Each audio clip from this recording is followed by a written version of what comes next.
फिर एक दिन अचानक कॉलर वाली गायब हो गई, कुछ अता पता नहीं। और 1 दिन 2 दिन 3 दिन 4 दिन हो गए। तो एक दिन क्या हुआ कि जंगलात वालों ने देखा कि बच्चे जो थे प्यासे थे, वो पानी पीने के लिए पेंच नदी के पास गए। ओके। और उन्होंने देखा कि उसी समय करीब 1.5 किलोमीटर की दूरी पे जो कॉलर वाली थी उनका सिग्नल भी मिला। सिग्नल क्योंकि रेडियो कॉलर है, तो है, हाँ। उनके पास एंटीना होता है जिससे वो उनको पता चलता है कि आसपास हैं या वो हाँ, वो बीप बजने लगता है। Correct. मैंने इस्तेमाल किया था एक फिल्म के दौरान उसको। तो जंगलात वालों को लगा कि अब ये अपने बच्चों को बुलाएगी और खिलाएगी। ऐसा फिर भी नहीं हुआ। टाइगर नंबर T30 ये वो था जो इन बच्चों के बाप को हरा कर उस टेरिटरी पे कब्जा किया था। ओके। वो उसके साथ थी। सुबह करीब 4:30 बजे कॉलर वाले ने उसकी आवाज़ सुनाई, चीतल पहाड़ी के पास रोर किया और वो T39 जो था वो करीब में था और इन्होंने चीतल मारा था। एक दावत का इंतजाम हो गया था। ज्ञान एक ऐसी चीज़ है जो एक पीढ़ी से दूसरी पीढ़ी में चला जाता है, कभी किताबों के ज़रिए, नसीहतों के ज़रिए या दूसरे कोई बहुत सारे तरीके हैं उसके। लेकिन जो किस्से होते हैं वो एक पीढ़ी से दूसरी पीढ़ी में तभी जाते हैं जब वो सुनाए जाते हैं, बताए जाते हैं। और जो किस्से होते हैं उनके अंदर होती हैं बहुत सारी जानकारियाँ, बहुत सारे तजुर्बे। जैसे जंगल की जो कहानियाँ हैं उनका जो तजुर्बा है वो है खांचा के पास।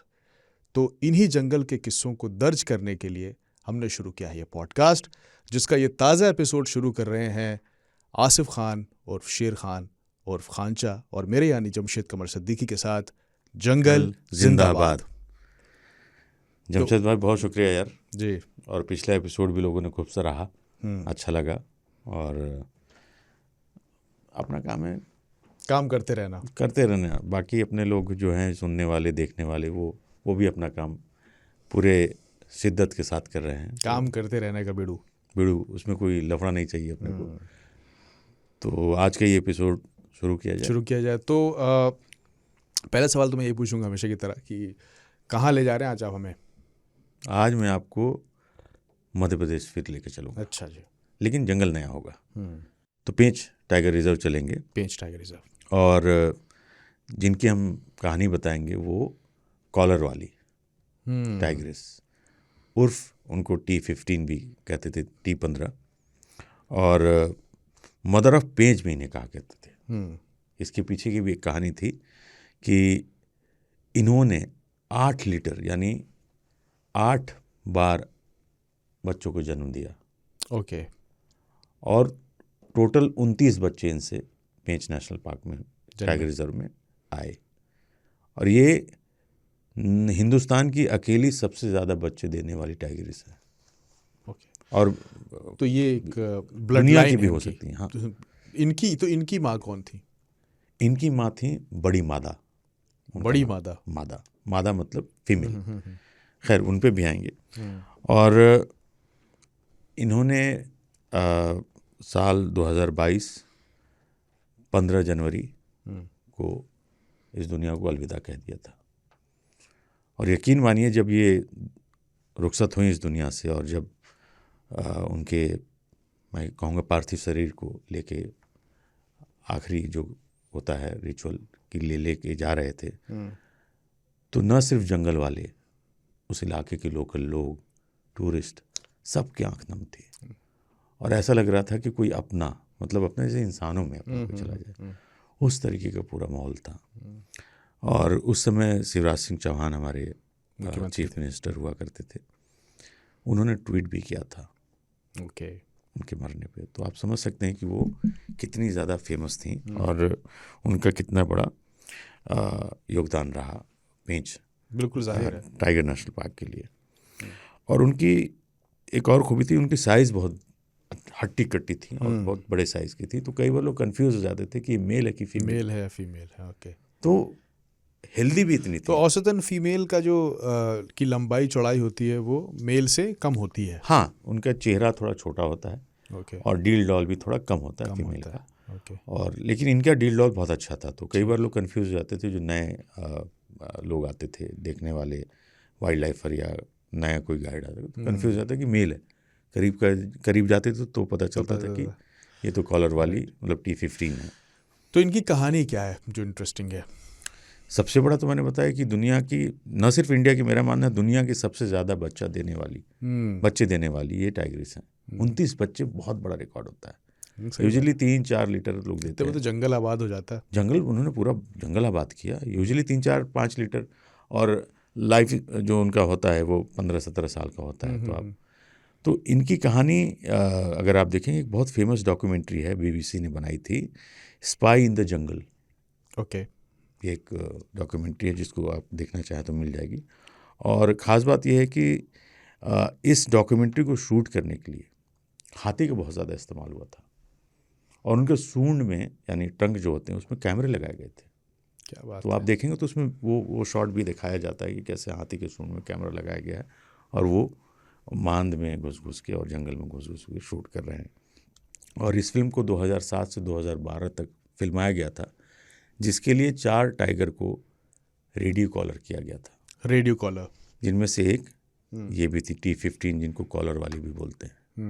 तो ये जो रेडियो कॉलर किया जाता है जब किसी टाइगर या टाइग्रिस को, उसकी क्या प्रक्रिया होती है, कैसे? क्योंकि ये तो काफ़ी मुश्किल प्रक्रिया है ना, कि पकड़ना और फिर उसको एनालाइज भी करना होता होगा।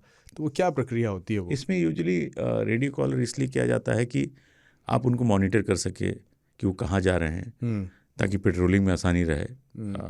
पोचिंग वगैरह के डर से हमें कई बार टाइगर को बचाने के लिए जंगलात के लोग उनको फॉलो करते हैं। कैमरा भी होता है इसमें? ट्रैप कैमरा भी लगाए जाते हैं। ओके। वो सेंसस की वजह से भी लगाए, काउंटिंग उनकी करनी होती है। लेकिन रेडियो कॉलर, रणथंभौर में भी सारे टाइगर रेडियो कॉलर थे एक ज़माने में, बाद में उनको हटा दिया गया। तो रेडियो कॉलर करने का है कि पहले ट्रैंकुलाइज करना होता है, यानी उन्हें बेहोश करना होता है, और उनको एक रेडियो कॉलर बनाया जाता है। पहले बहुत हैवी वाले थे, अब तो अच्छे वाले भी आने लगे। तो काफ़ी हैवी होता था, पट्टा होता था, तो बड़ा अनईजी सा होता होगा शुरू में उनके लिए, तो कोशिश करते होंगे निकालने का। बल्कि कई लोगों की थ्योरी ये भी थी, जो एक्सपर्ट थे उनका मानना था कि रेडियो कॉलर की वजह से जब टाइगर मेट करता है फीमेल से, तो उसको कंधे से ऐसे दांत लगा के पकड़ता है। ओके। तो वो पकड़ भी नहीं पाने की वजह से भी मेटिंग पूरी तरीके से नहीं होती थी। लेकिन इसका कोई ऐसा सबूत नहीं मिला, बट थोड़ी दिक्कत तो आती है ना। एक गले में आपको 24 घंटे एक भारी सा पट्टा, चौड़ा सा, इतना चौड़ा होता था। अनईजी, उनके बिहेवियरल कुछ चेंज आ सकते हैं। हाँ, और वो हैवी होता था, मतलब वो 1-1 किलो के होते थे, आधा 1 किलो के होते थे। तो रेडियो कॉलर इसलिए किया जाता था। खैर, इस फिल्म को बनाने के लिए और थोड़ा उनके बिहेवियर को जानने के लिए 4 टाइगर्स को, सबसे इम्पोर्टेंट है कि लोकेशन पता चलती रहेगी कहाँ है, पोचर्स का जो खतरा है वो कम होगा। तो ये बाघिन उन्हीं 4 में से एक थी जिनको रेडियो कॉलर किया गया था। और ये जो इनकी माँ थी, बड़ी मादा के 4 बच्चे थे, जिनमें से एक ये भी थी, रेडियो कॉलर वाली, जिनको T15 हम कहते हैं। और ये बहुत जल्द ही अपनी माँ को छोड़ दिया था इन्होंने, और उन्हीं के रेंज में अपनी टेरिटरी बना ली थी। बड़ी मादा की एक खूबी थी जो इनकी माँ थी, मैंने कई बार बताया है और लोग जानते भी हैं कि टाइग्रिस जो होती है अपने बच्चों को 2 साल तक की ट्रेनिंग देती है, 2-2.25 साल, 2.25 साल, और उसके बाद उनको छोड़ देती है। ये आप भी जानते हैं जी। ये 1.5 साल में ही छोड़ देती थी। तो उसकी ट्रेनिंग बड़ी काफ़ी अच्छी होगी ना। हाँ, लेकिन हार्श भी होता था ना, कि मतलब छोड़ दिया। हाँ, 1.5 साल के बच्चे को छोड़। तो बड़ी मादा अपने बच्चों को जल्दी छोड़ देती थी, और जो कॉलर वाली थी उन्होंने भी जल्दी उनको छोड़ करके उन्हीं की रेंज में अपनी टेरिटरी बनाने वाली टाइग्रिस बनी। 2008 में कॉलर ने अपने 3 बच्चों को जन्म दिया था, और उस साल बारिश बहुत हुई थी, तो उनके तीनों बच्चे निमोनिया से मर गए थे। बड़ा दुखद था कि पहला जो उनका लीटर हुआ वो 3 के 3 बच्चे। ये बड़ा उदास करने वाला एक मोमेंट होता है ऐसा, और चाहे वो जानवर का बच्चा हो चाहे इंसान का बच्चा हो, उसका जाना एक जाहिर है अफसोसनाक बात है। कैसे उसमें बिहेवियर उनका बदलता है, आपने नोटिस किया? माँ है तो माँ का कोई भी बच्चा अगर जाता है तो माँ उतनी उदास होती है। लेकिन यहाँ तो तीनों बच्चे गए। लेकिन कुदरत का करिश्मा कहिए और किस्मत कहिए कि अक्टूबर 2008 में इन्होंने फिर नए बच्चों को जन्म दिया, 4 बच्चों को जन्म दिया, जिनमें से 3 मेल थे। काफ़ी प्रोडक्टिव। और मैंने आपको पहले ही बताया कि बड़ी मादा जो थी वो अपने बच्चों को जल्दी छोड़ती थी, तो वही पैटर्न कॉलर वाली का भी था। तो वो भी अपना बच्चों को जल्दी छोड़ देती थी 1.5 साल में ही। उससे फ़ायदा क्या होता था कि जैसे 2 साल में बच्चे जब छूटते थे तो इससे उनकी प्रोडक्टिविटी ज़्यादा बढ़ी। आधा 6 महीना जो होता है, आधा साल, वो एक बड़ा टाइम होता है अगर उनके ज़िंदगी के हिसाब से देखा बेशक। तो वो ज़्यादा जल्दी अपनी टेरिटरी बनाते थे। अपनी मेल अगर है तो वो फीमेल साथी को ढूंढ लेता था या फीमेल मेल को ढूंढ लेता था, और इस तरीके से वो अपने जनरेशन को आगे बढ़ा रहे थे। टाइगर की तादाद जो थी वो लगातार बढ़ रही थी। और सर्वाइवल इंस्टिंक्ट कुछ तो इन्होंने सिखाया, बाकी उन्होंने खुद से सीखा। राइट। तो उनके अंदर जो उन टाइगर्स को जो कॉलर वाली थी या बड़ी मादा थी, उनमें एक अजीब सा एक वो दिखता था, कहा जाए जैसे सुकुआर एक बच्चे होते हैं ना, बड़े सोफिस्टिकेटेड, जी। ये बड़े हट्टे कट्टे और एक्टिव, खुद पे डिपेंडेंट रहने वाले थे। और जैसे कहते हैं ना कि सोने को पीट पीट के ही चमकाया जाता है या क्या क्या है, तपा के कुंदन बनाते। यस, तप करके कुंदन बनता है। तो ये बच्चे वैसे ही थे कि खुद ही तपते थे और कुंदन बन गए, और जंगल में इन्होंने काफ़ी इजाफा किया। किसी रोज़ हम पन्ना नेशनल पार्क पे भी बात करेंगे। एक टाइम था जब पन्ना नेशनल पार्क से सारे टाइगर गायब हो गए थे, 0। तो वहाँ री इंट्रोड्यूस टाइगर किए गए, जिसमें मिस्टर मूर्ति का बहुत बड़ा हाथ था, जो कि फील्ड डायरेक्टर हुआ करते थे जी। आज की डेट में पन्ना में सब एडल्ट और एडल्ट टाइगर मिला करके 100 के करीब टाइगर है। क्या सक्सेस स्टोरी है। और वहाँ पे भी इन्हीं की एक बेटी T6 का भी बड़ा योगदान रहा है। कॉलर वाली की जो बेटी थी T6, पन्ना उनको रिलोकेट किया गया था, वहाँ पे भी उन्होंने जाकर के इजाफा किया। तो कह सकते हैं कि न सिर्फ पेंच, पन्ना में भी कॉलर वाली के का ही योगदान माना जाए, क्योंकि उनकी वो ब्लड लाइन सेम है, वो ब्लड लाइन सेम थी। बिल्कुल। तो पन्ना की सक्सेस स्टोरी जो है बहुत इंटरेस्टिंग है, जिस पे हम बात करेंगे कभी आकर के इस पे। अच्छा, आगे हम उसको बढ़े पर जैसे आपने बताया कि इन्होंने 28 बच्चे, राइट, 29 बच्चे। तो जनरली ये तो दुनिया की सबसे ज़्यादा आपने बताया प्रोडक्टिव टाइग्रेस रहे हैं, पर अमूमन तौर पर एक टाइग्रेस कितने बच्चे देती है अपने जीवन काल में? ये कहना बड़ा मुश्किल है, क्योंकि इट डिपेंड कि वो कितने साल जिंदा रहती है। यूजुअली आप देखेंगे 4 लीटर 5 लीटर तक एक टाइग्रेस बच्चे, 3 भी देती है, 4 भी, 5 भी, लेकिन ये हाईएस्ट था 8 लीटर। जैसे सीता की हमने बात की थी, उन्होंने काफ़ी बच्चे दिए, लेकिन इन्होंने सबसे ज़्यादा बच्चे वाइल्ड में प्रोड्यूस किए, जो कि हिंदुस्तान का सबसे बड़ा नंबर है। न सिर्फ हिंदुस्तान का, मेरा मानना है कि दुनिया का सबसे बड़ा नंबर जो बच्चों का रहा है वो कॉलर वाली का रहा है। तो मैंने आपको बताया कि कॉलर वाली के जो पहले लीडर थे वो उनकी डेथ हो गई थी, तो उसके बच्चों को जंगलात वाले बहुत क्लोजली मॉनिटर कर रहे थे कि कहीं इनको कोई दिक्कत ना आए, अगर बीमार पड़ते हैं तो इलाज वगैरह करके बचाया जा सके। फिर वो धीरे धीरे बड़े होने लगे, और फिर एक दिन अचानक कॉलर वाली गायब हो गई, कुछ अता पता नहीं। और 1 दिन 2 दिन 3 दिन 4 दिन हो गए, तो जंगलात वाले परेशान कि यार वो कहाँ गई, और इसके बच्चे दिन ब दिन कमज़ोर हो रहे थे। तो फिर किसी ने बोला कि यार ये तो बड़ी मादा की बेटी हैं, ये कहाँ जाएंगी, तो आ जाएंगी। नहीं, ये वही फितरत है कि अपने बच्चों को जल्द से जल्द अपने पैरों पे खड़ा होना पड़ेगा। ओके। तो गर्मी भी पड़नी शुरू हो गई। 5 दिन हो गए थे जंगल वाले सोच में कि क्या हम बेट डाल दें, मतलब खाना वगैरह कुछ छोटा मोटा जानवर। इसी सवाल पे आने वाला था कि जंगल वाले फिर कैसे इंटरफेयर करते हैं, अगर मान लीजिए बच्चे गायब हो जाएं या उनकी माँ अगर नहीं मिल रही है, तो क्या उन दोनों के बीच में ऐसा कोई फासला आ जाए, तो क्या जंगलात के जो लोग हैं वो इंटरफेयर करते हैं इसमें? हाँ, उसमें अगर बच्चे हैं तो उनको बेट वगैरह, बेट यानी कोई जंगल का ही जानवर जो अधमरा हो गया हो कहीं लड़ाई में, या किसी कुएं में गिर गया, क्या टर्म अब वो सर्वाइव नहीं कर सकता, बेट, ओके। हाँ, जिसको चारा कह सकते हैं। ओके। तो वो लाके उनको दे देते हैं जंगल वाले अक्सर।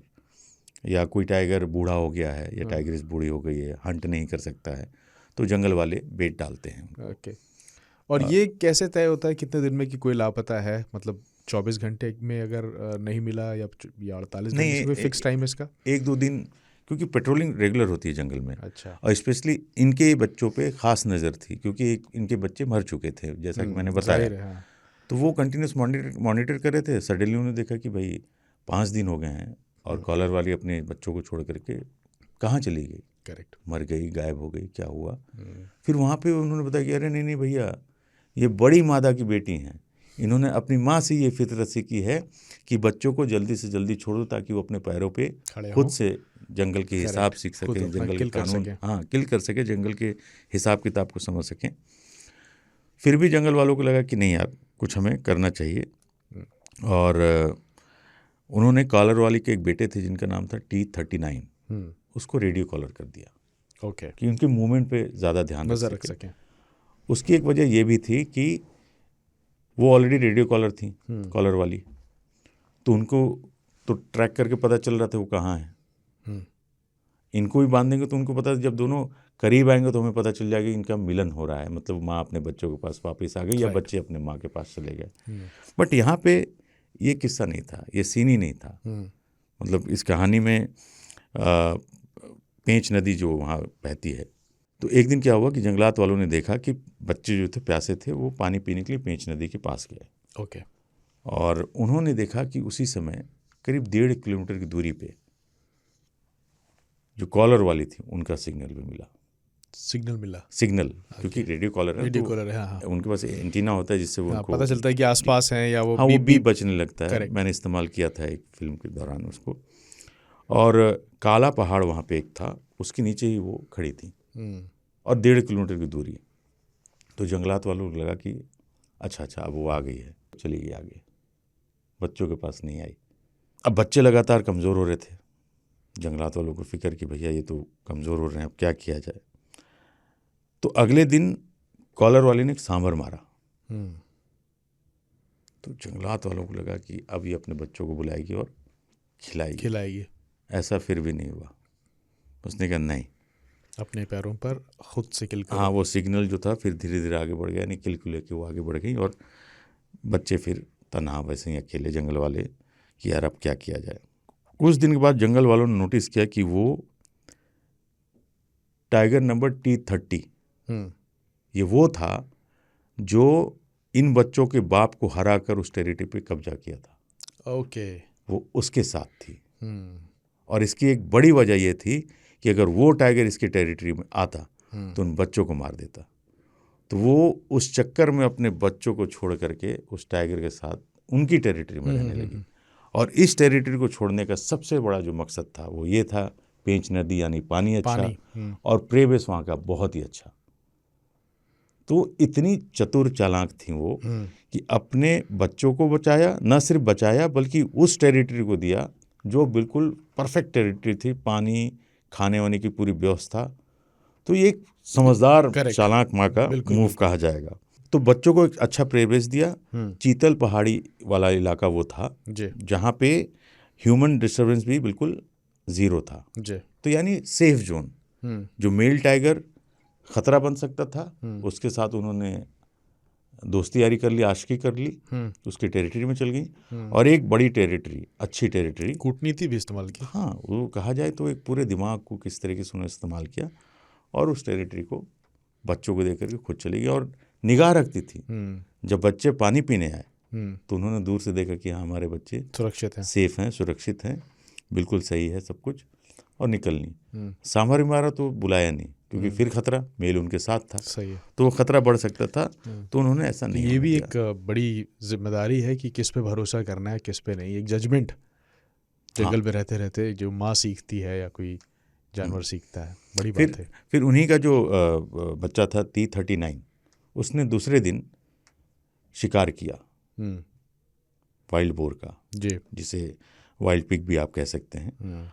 और इतने भूखे थे बच्चे कि सब मिलके 2 घंटे में वो उसे चट कर गए। इतने दिन से 5-6 दिन से भूखे बच्चे हैं, उन्हें खटाखट। मतलब यहाँ पे एक थ्योरी मेरी समझ में आती है, चाहे इंसान हो चाहे जानवर हो, भूख कोई बर्दाश्त नहीं कर सकता, और भूख मिटाने के लिए, जो पेट की भूख मिटाने के लिए, वो कुछ भी कर सकता है। उससे बढ़कर कुछ भी नहीं है। वो बच्चे छोटे थे लेकिन उन्होंने हंट करना शुरू कर दिया, भूख लगी थी, और 2 घंटे में चट, क्योंकि उनके ऐसे एग्जाम्पल्स भी देखे गए जिनमें जानवरों ने अपने बच्चों को खा लिया भूख में। हाँ,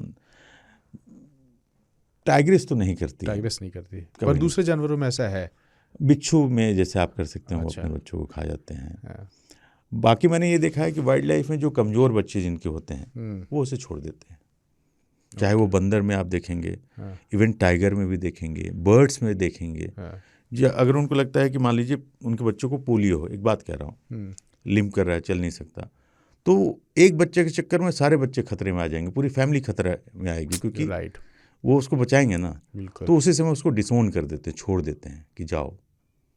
तो नेचर बहुत ब्रूटल है हाँ। और सर्वाइवल करना पर बड़ा ये भी एक मुश्किल। सर्वाइवल का ही हिस्सा है, मतलब वो ब्रूटैलिटी भी इसीलिए है कि बाकी सब सुरक्षित रहें, वो भी तो उसका हिस्सा है ना, वरना अगर एक के चक्कर में पूरे परिवार पर हमला होगा। हाँ, वो समझदारी मैं कहूँगा। हाँ। हाँ। हमें ब्रूटल लग रहा है, हाँ। बट समझदारी ये है कि एक बच्चा कमज़ोर हो जो भाग नहीं सकता, आप 4 बच्चे या 3 बच्चों के साथ टाइग्रेस जा रही है सपोज मान लीजिए, या कोई हिरन अपने बच्चे के साथ जा रही है, वो लंगड़ के चल रहा है, तो अगर टाइगर आएगा अपने बच्चों को बचाने आएगी तो वो भी मरेगी, बच्चा भी मरेगा। तो नेचर ब्रूटल होता है, लेकिन इसमें जो सबसे बड़ी बात समझने वाली ये है कि ऐसा करना उनको अच्छा नहीं लगता है, लेकिन बाकी को बचाना उनका फ़र्ज़ है।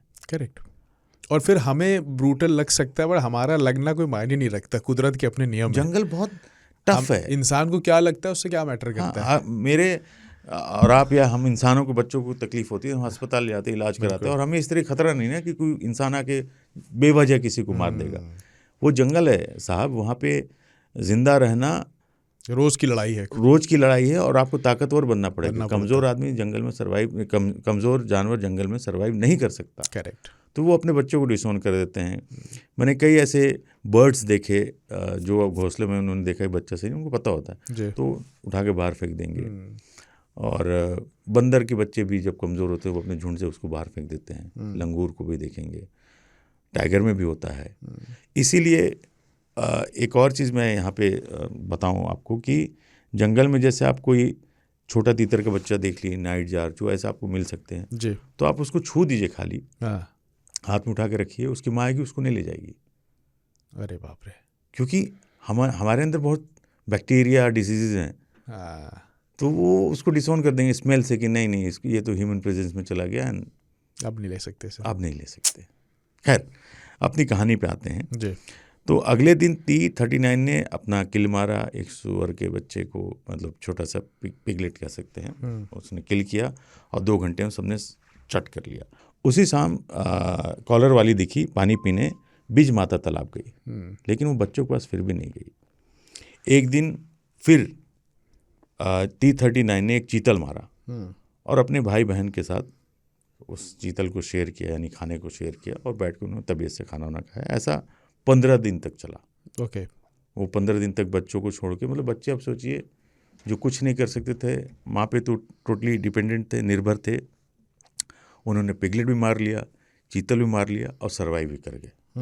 और उनकी टेरिटरी भी माँ ने दे दी, मतलब सब कुछ विरासत में मिल गया। बिल्कुल। शुरू में इस कहानी को सुन के सबको ये लग रहा था कि ऐसा कैसे, बट इसके पीछे की सारी कहानी कि उसने अपने बच्चों को बचाया एक मेल टाइगर से, टेरिटरी भी थी, और इस बीच वो सारे हुनर भी सीख लिए जिंदा रहने के जंगल में। तो 16वें दिन, मतलब 15 दिन वो बच्चे उसके सर्वाइव कर गए, तो 16वें दिन सुबह करीब 4:30 बजे कॉलर वाले ने उसकी आवाज़ सुनाई, चीतल पहाड़ी के पास रोर किया, और वो T39 जो था वो करीब में था, और इन्होंने चीतल मारा था। एक दावत का इंतजाम हो गया था। कॉलर वाली ने चीतल मारा था और अपने बच्चों को बुला रही थी कि आओ अब मिलन का समय आ गया है, और हुआ भी यही। तो उसने देखा होगा कि जो माहौल है वो सेफ है उनके लिए, सेफ हो गया, बच्चे ट्रेंड हो गए हैं, तब बुला लिया। जैसे कई बार फिल्मों में नहीं दिखाते अपने बच्चों को छोड़ दिया, बाद में बताते मैंने तो तुम्हें ट्रेनिंग के लिए छोड़ा था, अब आ जाओ वापस, आप वापस आ जाओ। तो उनका मिलाप हो गया और 2010 हो गया था, और T39 अब अलग दिशा में, यानी अपनी अलग टेरिटरी बनाने के लिए जो उनका बेटा था वो जा चुका था। तो एक सक्सेस स्टोरी ये हुई कि अब उनके बच्चे भी अपनी टेरिटरी बनाने लगे थे। ठीक है। अक्टूबर 2010 में कॉलर वाली ने T30 के साथ मेट किया और 5 बच्चों को जन्म दिया, जिसमें 4 फीमेल थी। बड़ा नंबर है, लीटर 3-4 के होते हैं, 5 के भी होते हैं, बट कम कंटिन्यूस लीटर दे रही है उसके बाद 5 बड़ी बात है और देना, जिसमें से 4 फीमेल। जंगल तो, जंगलात के लोग तो बड़े खुश होंगे इनसे। हाँ, बहुत पूरा जंगल पनप रहा था। खास नजर होगी उसके ऊपर हाँ, कि और भाई। इतने 5 बच्चों को पालने के लिए फिर आपको उतने खाने का इंतजाम करना है। हम्म, तो वो हर दूसरे तीसरे दिन हम्म, एक सांभर मारती थी। सांभर बड़ा होता है साइज में, इतनी अक्लमंद, चीतल नहीं सांभर, ताकि सबका पेट भर जाए। तो इस तरीके से कॉलर वाली जो थी अपने पूरे परिवार को लेकर आगे बढ़ रही थी, और जंगल भी पनप रहा था। मतलब आप सोचिए 29 बच्चे, और उन 29 बच्चे से कितने, मतलब हाँ, आगे फिर और जंगल। हाँ, करेक्ट, जनरेशन बढ़ रही है। और एक तो इनके बच्चे जो थे इतने ज़्यादा एक्सपर्ट थे कि 14 महीने में किल कर दिया था। बाप रे बाप, 14 महीने 14 में महीने में अपने बूते पे एक किल बड़ा कर देना। जानवर कोई। हाँ, मतलब किल कर देना ही आर्ट है ना। हाँ, 14 खैर। महीने में क्या हुआ है, 1 साल 2 महीने का बच्चा। यूजुअली टाइगर 2 साल में ट्रेंड होते हैं और किल वगैरह का स्किल उनको सिखा दिया जाता है। 14 महीने में किल कर दिया था। ये पूरा का पूरा जो इनका सिलसिला चला रहा था वो बड़ी मादा की देन थी। बड़ी मादा, बड़ी मादा की जिनका एक अलग जिक्र हुआ। स्कूल थी, एक अलग तरीके की। स्कूल ऑफ थॉट था। यस, ट्रेनिंग उनकी ऐसी थी कि फटाफट तैयार हो जाओ। जैसे 30 साल में नौकरी क्यों करनी, 20 साल में शुरू कर दो। फिर मई 2012 में, ये चूँकि मैं लिख के लाया हूँ, जी, चौथा लीटर दिया, जिसमें 3 कप थे। फिर 2015, 17, 19 में भी उन्होंने कई बच्चों को जन्म दिए। ऐसा वो करके 8वीं बार माँ बनी, यानी 8 लीटर दिए, और जिससे 29 बच्चे पूरे जंगल को मिले। कमाल की और बात। लोकल भाषा में उनको माता राम भी कहते थे। माता राम, इसका मतलब होता है मदर गॉड। ओके। तो ये आज की जो कहानी थी, लोगों को लगेगा छोटी कहानी, लेकिन कहानी तो कहानी है। करेक्ट। तो ये कॉलर वाली की कहानी थी। पर ये इनका नाम कॉलर वाली, कॉलर की वजह से कॉलर पड़ा। की वजह से पड़ा, बट कॉलर तो उस वक्त बाकियों को ही पहनाया गया होगा ना। लेकिन ये लाइमलाइट में इसलिए थी ना कि उन्होंने बच्चे बहुत दिए, हाँ। और वो 4 बच्चों में से जब ये सबसे पहले ही अलग हो गई और बहुत जल्दी टेरिटरी बना ली, तो जो उभरता सितारा होता है ना, वो सबकी नज़र में आता है। नज़र में आ जाता है। तो नज़र में आई, इनका नाम पड़ा ये जंगलात के लिए तो ये कॉलर वाली ख़ास तौर पे बहुत ख़ास रही होंगी, और जाहिर है उनकी सुरक्षा के लिए, उनकी उसके लिए नज़र भी रखी जाती होगी। तो मैं ये जानना चाह रहा था कि कोई जो टाइगर रिजर्व में या किसी भी उस पार्क में कैसे नज़र रखी जाती है, उसके क्या तरीके होते हैं, क्या किस तरह से जंगलात नज़र रखता है टाइगर्स पर? देखिए, अलग अलग मेथड टाइम टू टाइम अब चेंज हो रहे हैं। पहले जो सबसे ज़्यादा ध्यान रखा जाता वो पेट्रोलिंग होती थी। ओके। वो हाथी से भी ही करते थे, जिन जंगलात में हाथी होते थे। और जो वहाँ के गार्ड्स, जिनको हम हमेशा सलूट करते हैं, जो जान हथेली पे लेकर के पैदल अपने कदमों पे चल के टाइगर्स की पेट्रोलिंग, लोकेशन वगैरह देखना, वायरलेस पे मैसेज देना कि हाँ ये टाइगर यहाँ दिख गया। फिर थोड़ा एडवांस हुआ तो लोग, अब यहाँ तक आ गया है कि ड्रोन भी आ गए हमारे पास, क्योंकि डेंस फॉरेस्ट है, पहाड़ी इलाका है, तो आप ड्रोन से जा कर के वहाँ पे वो उनकी मूवमेंट का पता लगा सकते हैं। रेडियो कॉलर एक मेथड था जो कि बहुत दिनों तक हर जंगल ने, रणथंभौर में भी था, अपनाया। तो ऑल्सो ये उस चीज़ पे डिपेंड करता है, जैसे सरिस्का में जब आए तो रेडियो कॉलर ही रखे गए, क्योंकि मॉनिटर करने होते हैं पोचर से बचाने के लिए, या टेरिटरी से बाहर न चला जाए। टाइगर भटक भी जाते हैं, तो उनको अपने जंगल में रखने के लिए भी पेट्रोलिंग होती है। तो ये सारे मेथड जो हैं वो जंगल। आपका कब हुआ था जब आप वहाँ गए थे? कौन सा साल था जब आप पेंच में गए थे आप? पेंच जब मैं गया था तो मेरे ख्याल 2016-17 में गया था, ये उस ज़माने की बात है। अच्छा, 16-17। हाँ। कैसा आपका एक्सपीरियंस था वहाँ पे? ठीक था, मतलब, लेकिन पेंच में मैंने कोई फिल्म नहीं बना पाया था, क्योंकि मैं गया था ऐसे ही जंगल देखने करने। मेरा मेन जो चूँकि एक फिल्म बनाने में कम से कम 3 से 4 साल लग जाते थे एक टाइगर को फॉलो करने में। करेक्ट। तो उसमें क्या होता था कि रणथंभौर, बांधवगढ़ फिल्म के लिहाज से मेरे लिए बहुत अच्छा रहा। सबसे ज़्यादा फिल्में बांधवगढ़ पे बनी। कॉर्बेट, सरिस्का, काजीरंगा एक ही बार गया।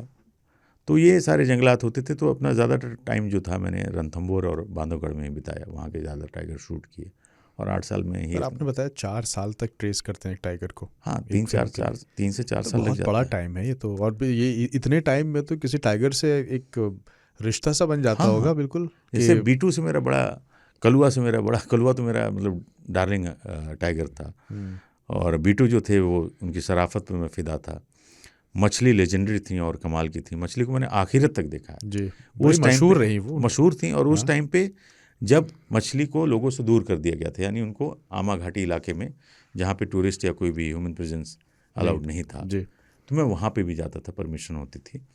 तो मैंने वहाँ देखा है जब उनको हम आखिरत में वो उनको कैटरेक्ट हो गया था। इनफैक्ट जी, आपने मैंने बताया कि मेरा हाँ। जो ट्विटर प्रोफाइल है, अगर आप देखेंगे तो जो फोटो लगी वो मछली की एक आंख में उनकी मोतियाबिंद हो रखा है, और उनके चारों किनाइन 3 तो टूट गए थे जब उन्होंने क्रोकोडाइल को मारा था फाइट में, और एक बाद में और वो भी निकल गया था। तो बिल्कुल बूढ़ी सी। तो जब बेट लेके हम गए, मुझे याद है आमा घाटी में जिप्सी में एक सांभर था जिसको कुत्तों ने पीछे से अटैक करके अधमरा कर दिया था। ऑलमोस्ट वो मतलब मरी जाती, उनका बचना नामुमकिन था। तो जंगल वालों को लगा कि मछली के लिए लेके चलते हैं, तो जिप्सी में रख करके वो उस लेके गए सांभर को लेके आए। हाँ। तो वो जो आवाज़ मोहन सिंह जो वहाँ के केयर टेकर थे उस मछली जो रहती थी उस इलाके में, उन्होंने अय्या अय्या आवाज़ दी, और वो फिर घाटी से चलते हुए जब आई, ये मैंने कहानी में जिक्र किया हुआ है। तो जब वो आई तो जैसे मतलब दे दो खाने को, तो हमारा हाथ हमने ऐसे पकड़ के रखा हुआ था, हाथ से ही ले लिया उन्होंने। तो मैंने उस चीज़ को भी देखा, तो बड़ा अफसोस हुआ होगा। अफसोस। पर जब चारों कैनाइंस नहीं थे तो वो उसको भी तो खाने में तब भी परेशानी फिर चोक करने के लिए ज़्यादा काम करते हैं, ओके, गड़ा करके अंदर घुसाने के लिए। चू करने के लिए तो रेगुलर जो टाइगर होता है, बूढ़ा भी हो और टाइगर होता है बस। उसको आप कमज़ोर मत समझिए, वो आखिरत में भी जीता है शान से, और जब जाता है तो भी अपने ही तरीके से जाएगा। करेक्ट। तो मछली को मैंने उस तरीके से बहुत क्लोजली देखा। आपने कहा 3 से 4 साल यस लगते थे। अच्छा, ये जो पन्ना नेशनल पार्क है, मुझे याद आ रहा है कि खबर थी कि छोटे कब्स ने एक महिला को मार दिया था। हाँ, आपने खबर सुनी होगी? 4 दिन पहले की खबर है ये। जी जी जी।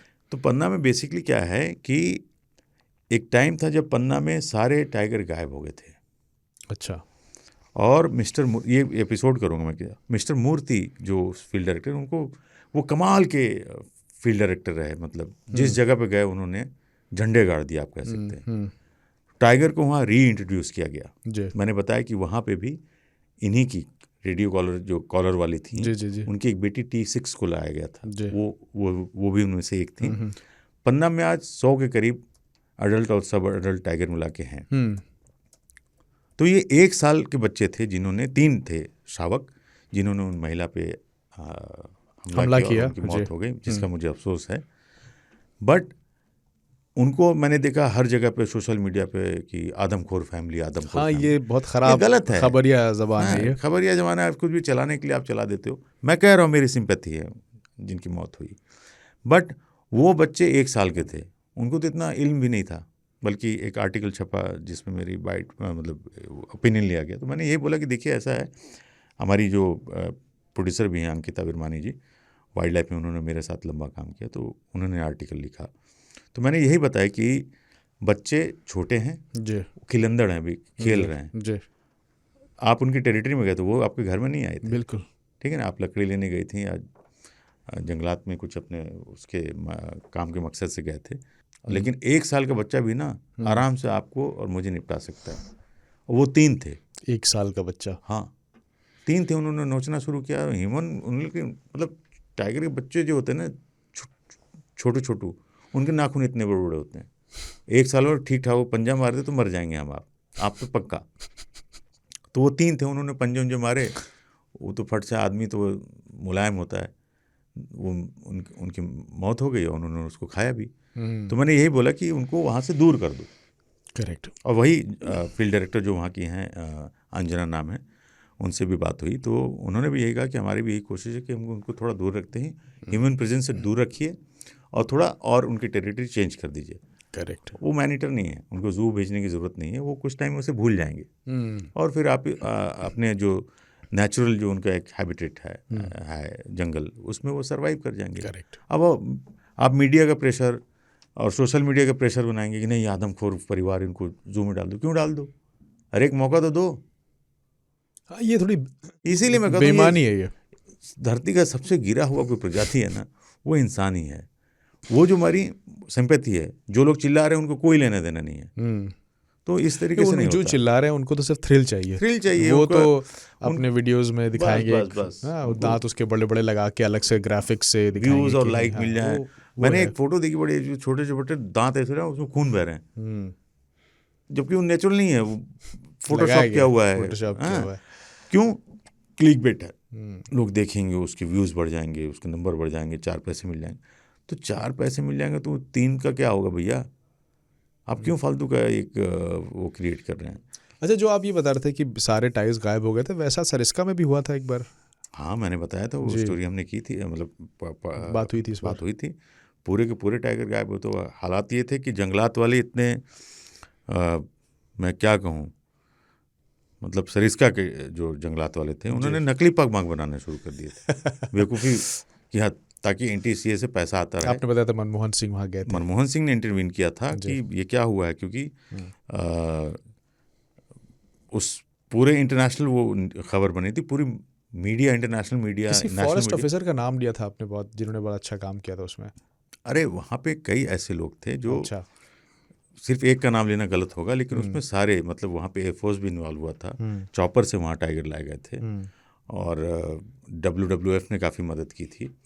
हमारे दोस्त असलम भाई हैं, उन्होंने भी कंट्रीब्यूट किया था, वहाँ पे सारी चीज़ें थी जी। तो ऐसे बेशुमार ऐसे ऑफिसर्स होंगे जिन्होंने वाइल्ड लाइफ को, जंगलों को बचाने में अपना योगदान दिया होगा, पर बड़े अफसोस की बात है कि हम आप उनका नाम नहीं जानते हैं और उन पर इतनी बात नहीं होती। इसीलिए इस तरह के शोज़ की बहुत ज़रूरत है जहां हम उनका जिक्र कर सकें, और उन्हें हम बुलाते भी हैं, जाहिर है।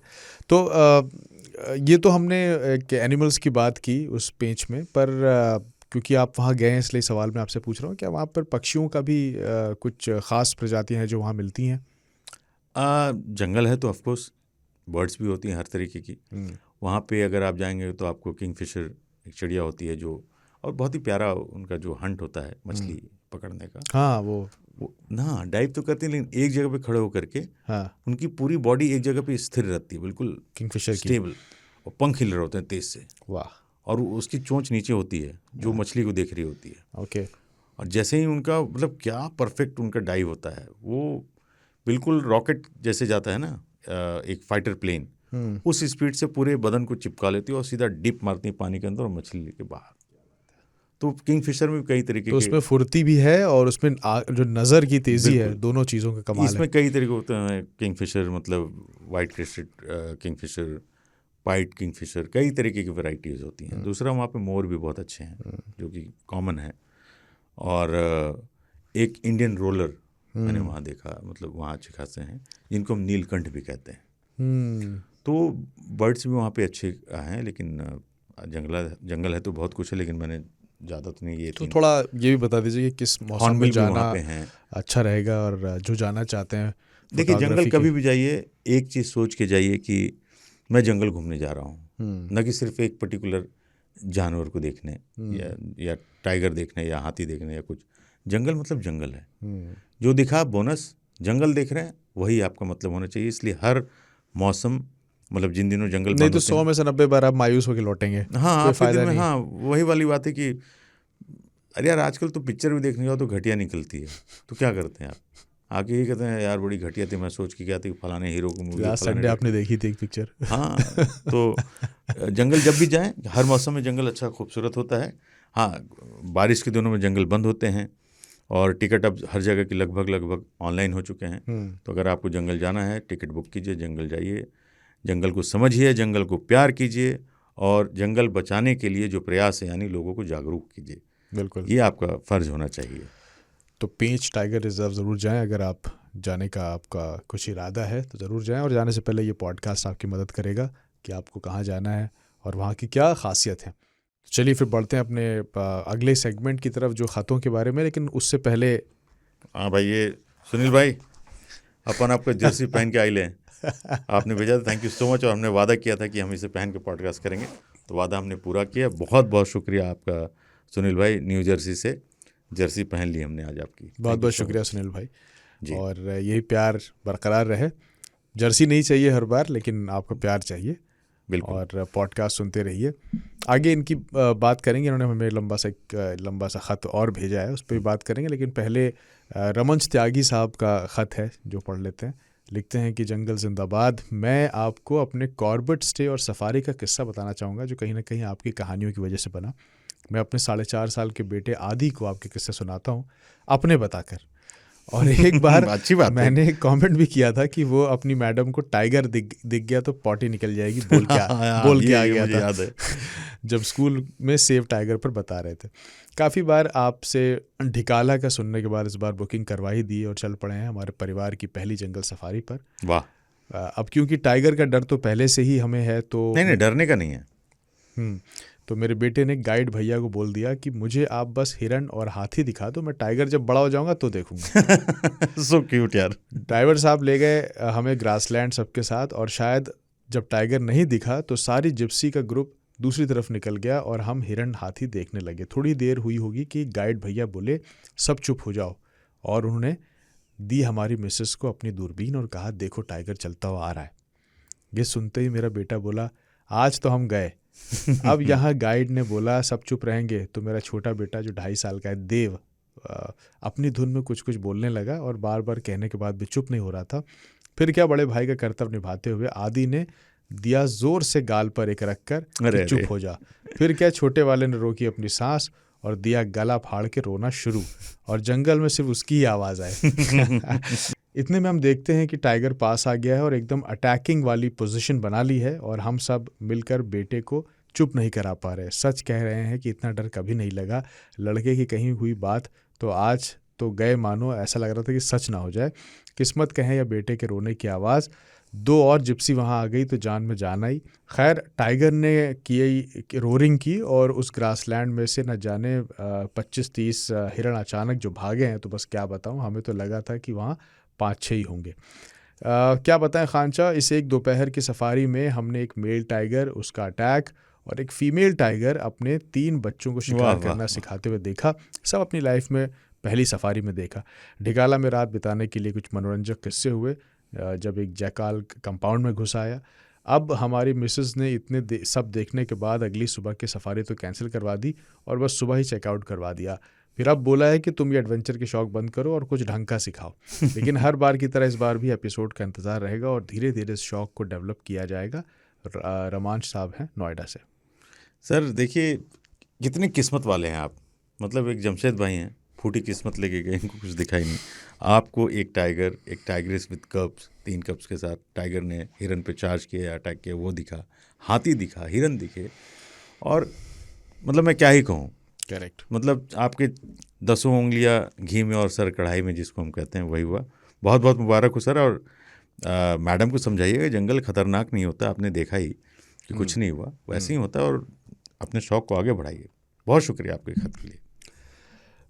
कैमरा हॉलिक साहब हैं, अपना नाम नहीं लिखा, लिखते हैं कि हाय सर, मैं शिवपुरी के पास गुना शहर में रहता हूं और आपको माधव नेशनल पार्क के रिलेटेड थोड़ा करेक्ट करना चाहूँगा। अभी लास्ट ईयर वहाँ टाइगर री इंट्रोडक्शन के फ़ेज़ 1 में 3 टाइगर्स ऑलरेडी छोड़े गए थे और उनमें 1 मेल और 2 फीमेल थे। इस साल सितंबर मंथ में एक फ़ीमेल को 2 कप्स भी हुए हैं जो ट्रैप कैमरा में रिकॉर्ड हुए। तो अभी एट प्रेजेंस वहाँ टाइगर हैं और फ़ेज़ 2 में जैसा आपने बताया वहाँ 2 टाइगर्स को और लाया जाएगा। जंगल जिंदाबाद। हाँ बिल्कुल, मैंने अपडेट दिया था, आप सही कह रहे हैं, वहाँ पे हैं। मैंने अपडेट किया था कि इसी महीने के 1 तारीख को ये डेवलपमेंट हुई है। और आप वहाँ रहते हैं, तो मैं क्या, मतलब मैं चाहता हूँ हर आदमी जंगल को लेके अपडेट रहे, जंगल के बारे में शेयर करे। Thank you so much for your kind information. Rishabh Chaurasia साहब का ख़त है अगला, जो लिखते हैं नमस्ते खानचा और जमशेद भाई, मैं ऋषभ चौरसिया मंडला मध्य प्रदेश से। इस बार मैं बहुत ही महत्वपूर्ण विषय पर अपनी बात रख रहा हूं। जैसे कि खानचा आपने अपने पिछले एपिसोड में बताया कि बांधवगढ़ नेशनल पार्क के ज़्यादातर टाइगर चार्जर और सीता टाइग्रेस के वंशज हैं, जो कि ये एक तौर वैज्ञानिक आधार पर चिंता का विषय है, क्योंकि इस कारण से उन टाइगर पर इनब्रीडिंग का खतरा बढ़ गया है, जिसके कारण टाइगर्स के जीन्स कमज़ोर हो रहे हैं। इस बात पर सबसे पहले मेरा ध्यान एक न्यूज़पेपर के आर्टिकल को पढ़ने के बाद गया, जिसमें बताया गया कि रणथंबोर पार्क में टाइगर की इनब्रीडिंग का खतरा बढ़ गया है। चूंकि ये विषय बहुत गंभीर है, हम भले ही इस बात पर खुश हो रहे हों कि टाइगर की संख्या बढ़ रही है, पर इनब्रीडिंग विषय बहुत महत्वपूर्ण है। आपने नेशनल पार्क में वन्य जीवों के प्रबंधन बहुत करीब से देखा है, इसलिए मेरा एक सवाल है कि अगर किसी टाइगर रिजर्व में एक ही बाग के वंशज रहे हैं तो उनमें से कुछ टाइगर्स को दूसरे किसी टाइगर रिजर्व में आपसी तालमेल मिलाकर ट्रांसलोकेट कर देना चाहिए, जिससे दोनों नेशनल पार्क के टाइगर्स के जीन स्वस्थ रहें। जय हिंद। बिल्कुल, बहुत ही अच्छा सवाल है, वाजिब भी है। इसीलिए मैं कहता हूँ, मतलब लोग कहते हैं, एक्सपर्ट कहते हैं कि रणथंभौर के जो टाइगर्स हैं उनको डूम्स टाइगर कहा जाता है, कि एक दिन ये ख़त्म हो जाएंगे, क्योंकि इनके जीन्स पूल जो है वो नहीं बदल रहा है, एक्सचेंज नहीं हो रहा है। और बांधवगढ़ की जो बात करें वो भी काफ़ी हद तक सही, लेकिन इसका और रास्ता क्या है, कैसे कर सकते हैं? कोई और रास्ता नहीं है ना। इसीलिए कॉरिडोर की जब हम बात करते हैं ना, एक जंगल से दूसरे जंगल को जोड़ने के लिए, वो कॉरिडोर इसलिए होता है ताकि वो मूवमेंट कर सके। टाइगर हजार मतलब 500-500 किलोमीटर तक चलते हैं। मतलब कॉर्बेट के टाइगर राजा जी नेशनल पार्क चले आते हैं, तो वो जब एक दूसरे से जीन्स पूल उनका होता है, एक्सचेंज होता है, तो एक स्ट्रांग ब्रीड पैदा होती है। मान लीजिए एक बीमारी आई, तो वो बीमारी सब में फैल सकती है, क्योंकि उनका जो जीन्स है वो एक ही है। तो ये जो बात करें बिल्कुल सही है कि बांधवगढ़ हो, वहाँ का भी कटा हुआ है, क्योंकि उनको कान्हा से कनेक्टेड रहना चाहिए ताकि वहाँ के टाइगर का मूवमेंट हो सके। जो रणथंभौर की वही हालत है, सारे रास्ते कॉरिडोर ख़त्म हो गए हैं, तो ये खतरा है। आपने बिल्कुल बहुत वाजिब सवाल किया। तो मैं बताया भी कि रणथंभौर टाइगर्स को डूम्स टाइगर भी कहा जाता है, और ये बिल्कुल होना चाहिए। कुछ टाइगर को इधर उधर जंगल में उनको करना चाहिए, लेकिन हर स्टेट की अपनी पॉलिसी है। बांधवगढ़ के जो मिनिस्ट्री है वो कहेगी सरकार की हम नहीं देते। जैसे गुजरात से आज तक लायंस किसी को नहीं दिया उन्होंने कहा जी हमारा जो है वो स्टेट वो है एनिमल, और टूरिज़्म हमारा ज़्यादा है, वो लायंस भी वही हैं, डूम्स लायन। तो सरकारी वो मतभेद होते हैं जिनकी वजह से ये नहीं हो पाता, लेकिन होना चाहिए। बिल्कुल जी, थैंक यू। अगली चिट्ठी ध्रुव साहब की है। लिखते हैं, first of all thank you for addressing my first letter. As I had said, I visited the library of my college to read books of sir Jim Corbett. I found that since 2002, the books on wildlife in the section of wildlife in Central Library of BHU have not been issued even once. This means the youth is not interested in conservation or doesn't want to show some efforts for this concern. Through this show, Sher Khan, I hope and even pray to God to make people aware about wildlife and the conservation. From my side, I share the videos of the show to my friends and make them aware about the community of innocent wildlife. ध्रुव कुमार साहब हैं ये, BHU Varanasi से। ध्रुव भाई बहुत बहुत शुक्रिया। महादेव, आप BHU के हैं। देखिए वहाँ किताबें हैं, लेकिन पढ़ने वाले नहीं हैं, क्योंकि इंटरेस्ट नहीं है। इसकी एक वजह मोबाइल है, लोग रील्स और रियल लाइफ से दूर रहने लगे, रील्स में ज़्यादा। लेकिन आपको पढ़ना है, बिल्कुल पढ़िए। आप 4 दोस्तों को और सजेस्ट कीजिए, और ये सिलसिला बना के रखिए। किताब भी पढ़िए, हमारा शो भी देखिए। आप बिल्कुल, आप उससे कुछ सीखते ही रहेंगे। थैंक यू सो मच ध्रुव। बाकी सुनील भाई की चिट्ठी आई है। उन्होंने एक लंबा सा ख़त भेजा है जो हम दोनों के लिए एक पर्सनल लेटर है, तो मैं यहाँ नहीं पढ़ूंगा। लेकिन उन्होंने लिखा है कि वो बहुत जल्द जब आप हमारी मुलाकात फिर से होगी, तो उन्होंने कहा है कि मैं जब आऊँगा तो आप लोगों से मुलाकात करेंगे। बिल्कुल, मुझे इंतज़ार है सुनील भाई, आप जल्दी आइए, और मैं और जमशेद भाई आपका क्या बोलते हूँ, खैर मकदम करेंगे, और कॉफ़ी बैठ के पी जाएगी। Thank you so much. तो चिट्ठियाँ और भी हैं, लेकिन वक्त की कमी है, तो हम उस सेगमेंट की तरफ बढ़ते हैं। पिछले एपिसोड में जिन लोगों ने अपनी मोहब्बतें लुटाई हैं कमेंट्स के ज़रिए, जो बात कर लेते हैं उन लोगों ने क्या कमेंट्स किए हैं। और पहले ही जैसे हम बताते हैं हर बार कि सारे कमेंट्स खानचा ने पढ़े हुए हैं, बिल्कुल, और उन सब पर अपनी प्रतिक्रिया नहीं दे सकते क्योंकि वक्त कम रहता है। पर आप ऐसे कमेंट्स करते रहिए ताकि शो ज़्यादा लोगों तक पहुँचे भी। सुमित सुमन साहब ने कहा है कि कमाल का शो है शेर खानचा और कमरू भैया। मैं चाहता हूँ शेर खान थोड़ा सा विस्तार ले इसमें। कुटप्पन साहब जैसे महावत, जंगली जानवरों की देखभाल करने वाले ग्राउंड्समैन, वन विभाग वो छोटे छोटे अधिकारी जिन्होंने अपना लंबा समय जंगल के अंदर रहकर बिताया है, घायल जानवरों का इलाज करने वाले वन विभाग के डॉक्टर, कंपाउंडर, और ऐसे ही कई अन्य तरह के लोग शेर खान पर बुलाए जाएं।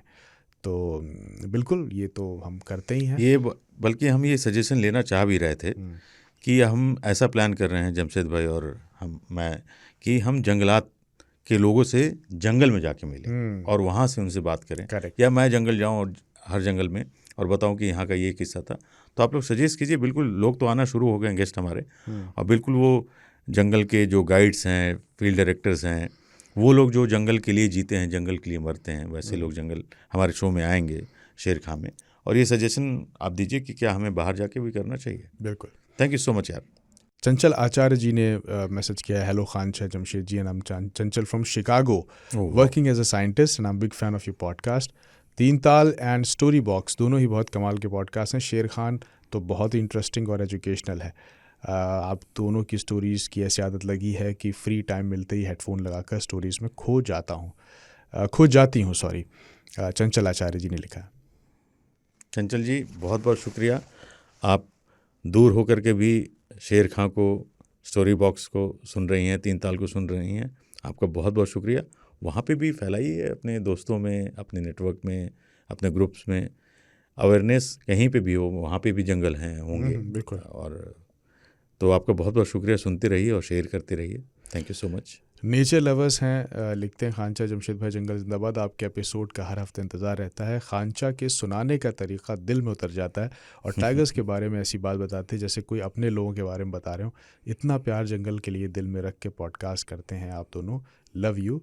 गज्जू भाई ने लिखा है। गज्जू भाई लव यू टू। यार आप लोग जब ऐसे ऐसे शब्द लिखते हो ना कि दिल में उतर जाता हूँ, तो कसम से बता रहा हूँ, लगता है कि अंदर एनर्जी आ गई है, जैकेट उतार दूँ, गर्मी सी आ गई है एकदम। बहुत बहुत शुक्रिया गज्जू भाई, सुनते रहिए, सुनाते रहिए और शेयर करते रहिए। द क्रूसेडर वुल्फ का कमेंट है, उन्होंने मोहब्बत से कुछ लिखा है कि भोपाल शहर के पास रातापानी को 8वां टाइगर रिजर्व घोषित कर दिया गया 2 दिसंबर को, जहां 90 के करीब बाघ होने की बात की जाती है। भोपाल के आसपास या शहर में कभी कभार दिखने वाले टाइगर्स यहीं से आते हैं। बहुत शुक्रिया इस जानकारी के लिए। थैंक यू सो मच यार। और आप भी देखते रहिए, जब शहर में आ रहे हो तो जंगल जाने का मतलब खर्चा भी बच जाएगा।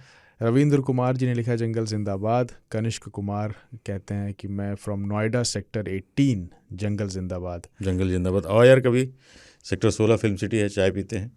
विनय कुमार हैं, लव दिस प्रोग्राम लिखा है। सैयद मुश्ताक थैंक यू साहब ने लिखा है what a dominating male tiger is charger, wow he was. Star Mohapatra हैं, आदर्श कुमार हैं, थैंक यू। इसके अलावा देवांश साहब ने लिखा है, देवेंद्र भिष्ट साहब ने लिखा है, प्रवीण ने लिखा है कमेंट, अमरेंद्र बरोदा, वाह। विशाल शर्मा ने लिखा है कि आपको सुनने और शेर खान को सुन के बहुत मज़ा आता है। मेरा एक आशा कि कभी एक बार आपके साथ जाके जंगल देखना है और एक शुभ अवसर ऐसा मिल जाए तो मज़ा आ जाए, ऐसा लिखते हैं। आप जहाँ भी रहेंगे, मैं अगर बाहर जाके जंगल शूट करूँगा तो पक्का मैं इन्फॉर्म करूँगा, मतलब थ्रू शेर खां शो। आइए, मुलाकात करेंगे, जंगल घूमेंगे। ठीक है। गौरव साहब हैं, थैंक यू गौरव। ध्रुव पंत ने दिल के इमोजीज बनाए हैं, इधर भी दिल से लव यू। सैयद इज़ान अली ने कमेंट किया है और बहुत सारे कमेंट्स हैं, सबको पढ़ना मुश्किल है। थैंक यू पर ये सब देख के शक्तिमान ने भी लिखा है कुछ। अच्छा, शक्तिमान। खान चाचा रीवा के वाइट टाइगर में भी वीडियो बनाइए, शक्तिमान कह रहे हैं। मोहन, बिल्कुल सही।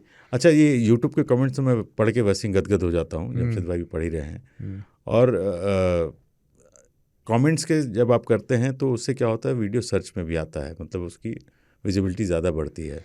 शेयर जब आप करते हैं, कमेंट करते हैं, तो प्लीज़ कमेंट कीजिए, शेयर कीजिए। तो बेशुमार कमेंट्स है, बहुत शुक्रिया आप सबका इस कमेंट के लिए और आज की इस पूरी जानकारी के लिए खानचा का बहुत बहुत शुक्रिया। अरे नहीं, शुक्रिया हमारे सुनने और देखने वालों का, जो जिनकी बदौलत हम आप यहाँ बैठे हैं।